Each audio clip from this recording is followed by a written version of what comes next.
MSP है, ये आज की लड़ाई नहीं है, ये चौधरी छोटू राम के ज़माने से छिड़ी हुई है।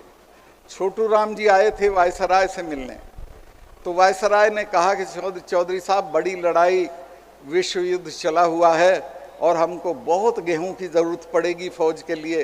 तो चौधरी साहब ने कहा कि गेहूं की कोई कमी नहीं, मैं कार से लाहौर से आया हूं, बहुत अच्छी फसल खड़ी है, जितना कहोगे मैं दे दूंगा। वायसराय ने कहा कि लेकिन साहब मैं 3 रुपये मन पे लूँगा। छोटू राम जी ने कहा कि ना, गेहूं तो मैं दे दूंगा लेकिन दाम तुम नहीं तय करोगे, दाम मैं तय करूंगा, और मैं 7 रुपये मन से एक आना कम पे नहीं दूंगा, और आप ज़्यादा करोगे तो मैं कहता हुआ चला जाऊंगा किसानों को कि अपनी खड़ी हुई फसल में आग लगा देंगे, एक दाना आपको नहीं मिलेगा। और वो चले गए। वायसराय ने उनके चीफ मिनिस्टर को बुलाया, सर सिकंदर हयात खां उनके चीफ मिनिस्टर थे, और उनसे कहा कि भाई तुम्हारा तो मिनिस्टर बहुत अनाड़ी, वो तो ऐसे ऐसे कह के चला गया।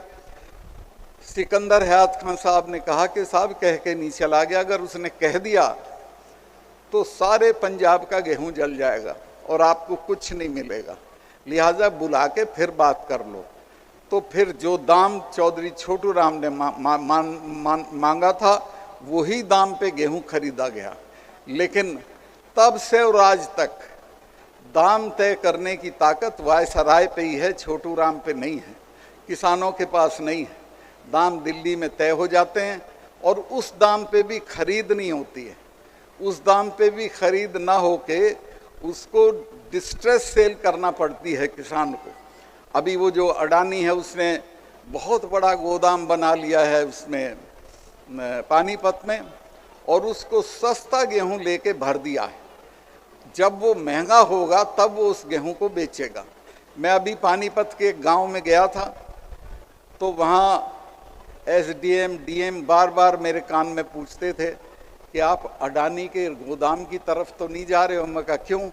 कहने साहब हमको इंटेलिजेंस की ये रिपोर्ट थी कि आप भीड़ को ले जाके उसका गोदाम जलवाओगे। मैं कहा भाई मैं अभी इतना वो पागल नहीं हुआ हूँ, लेकिन मैं चाहता हूँ कि वो जल जाए, मैं नहीं जलाऊँगा। तो ये जो लोग हैं ये किसानों को बाइज्जत रहने नहीं देंगे।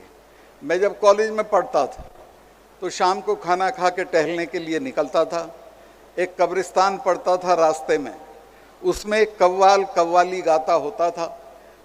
मैं रुक जाता था उसकी कव्वाली सुनने के लिए, और वो उसमें गाता था कि खंजर पे कोई बूंद ना कपड़ों पे कोई दाग, खंजर पे कोई छींट ना कपड़ों पे कोई दाग, तू कत्ल करे है कि करामात करे है।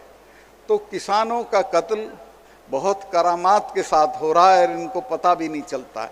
पंजाब में अभी मैं गया था जालंधर, वहाँ एक गांव में मैंने इस बात का जिक्र किया तो सरदार साहब ने कहा कि चौधरी साहब ये मत बताओ, हमें तो ये पता ही नहीं है कि हमारे साथ ये हो रहा, हम तो जहर खा के मर जाएंगे जिस दिन हम हिसाब लगाने लगेंगे। मैं कहा भाई हिसाब तो लगाना पड़ेगा, इसके बिना नहीं काम चलेगा। तो ये जो दाम है एमएसपी, इसको जितनी जल्दी सरकार मान लेगी उतना अच्छा है, वरना बड़ी लड़ाई छिड़ेगी और वो लड़ाई झिलेगी नहीं सरकार पे। और आपसे मैं कहना चाहता हूँ कि सारा दिन रिश्तेदारियों में, शादी ब्याह में, दावतों में मत खराब करो, लड़ाई के लिए तैयार रहो। और अब की जब लड़ाई हो तो ये नहीं होगा तो दिल्ली के आसपास वाले ही बैठे हैं, सब आओ, हर घर से आदमी आएगा, तब लड़ाई कामयाब होगी। एक और बात मुझे कहनी थी, वो जो 26 जनवरी को लाल किले पे एक सरदार लड़का चढ़ गया और उसने उनका एक निशान साहब होता है जो गुरुद्वारे में टंगता है, वो एक खंबे पे टांग दिया, तो यहाँ के प्रेस और टीवी सब ने इतना शोर मचाया जैसे कोई देशद्रोह का काम हो गया। मैंने इन किसान यूनियन के लोगों से कहा कि बेवकूफ़ो, तुम जवाब नहीं देना जानते हो? जहाँ प्रधानमंत्री झंडा फहराते हैं वो तो वही है झंडा, उसे किसी ने डिस्टर्ब नहीं किया है। और उस लड़के ने वहाँ नहीं फहराया, उसने दूर एक खंबे पे झंडा फहरा दिया। तो मैं कहा ये बताओ, जिसका गुरु तेग बहादुर उसकी गर्दन लाल किले के दरवाजे पे काटी गई थी, उसकी औलाद को भी झंडा फहराने का अधिकार नहीं है? देश में अगर प्रधानमंत्री के बाद किसी को झंडा फहराने का अधिकार है तो वो सिख भाइयों को है, और उसके बाद अगर किसी का है तो वो हमारे वालों को। ये तो कई बार चढ़ आए लाल किले पे, ये अकबर की कब्र खोद दी थी, उसका दाह संस्कार कर दिया था, तो मैं कहा इनका भी अधिकार है, बाकी किसी का नहीं है। तो मैं बहुत लंबा हो गया, इतना लंबा बोलने की ज़रूरत नहीं थी। कुछ लोग मुझे मशवरा दे रहे थे कि नशे पे भी बोल दो। नशे वालों को क्यों मैं अपने खिलाफ करूं, चूँकि ये तो मानेंगे नहीं, ये तो रास्ता पकड़ लेते हैं तो पकड़ लेते हैं, बर्बाद जब हो जाएंगे तब इससे छूटेंगे। लेकिन फिर भी अगर कोई लड़के मुझे सुन रहे हों तो इससे बचो तो अच्छा रहेगा, और जितनी जल्दी निकल जाओगे उतना अच्छा रहेगा। मैं कॉलेज में जब पढ़ता था, मेरे साथ जितने प्रेसिडेंट चुने गए थे उनमें से आज एक भी जिंदा नहीं है, सब मर गए। आखिर में अब जो मरा है उसका नाम था तेजपाल सिंह। मैं उसकी 13वीं पे गया तो वहाँ वो आदमी जो हमारे हॉस्टल में बाल काटने आता था, रामपाल उसका नाम था, वो भी आया हुआ था। मैंने उसको कहा, रामपाल भाई अब तो मेरा भी नंबर आ गया है, तो सब गए। उसने कहा जी नहीं, आप नहीं मरोगे। मैं कहा क्यों? कहने लगे ये मौत से नहीं मरे, ये तो दारू से मरे। सब शराब पीते थे, सबके लिवर ख़त्म हो गए थे और सबके बीमारियां हो गई थी, सब उसी में चले गए। तो ये अपनी उम्र को ख़त्म करना, अपनी लाइफ को ख़त्म करना, अपने बच्चों को ख़त्म करना, ये कोई अच्छा काम नहीं है। इससे बचे रहोगे तो अच्छा है। दूसरे जो कुरीतियां हैं, आपके यहाँ का मुझे पता नहीं, हमारे यहाँ तो शादी में 4 छल्ले की गाड़ी मांगते हैं।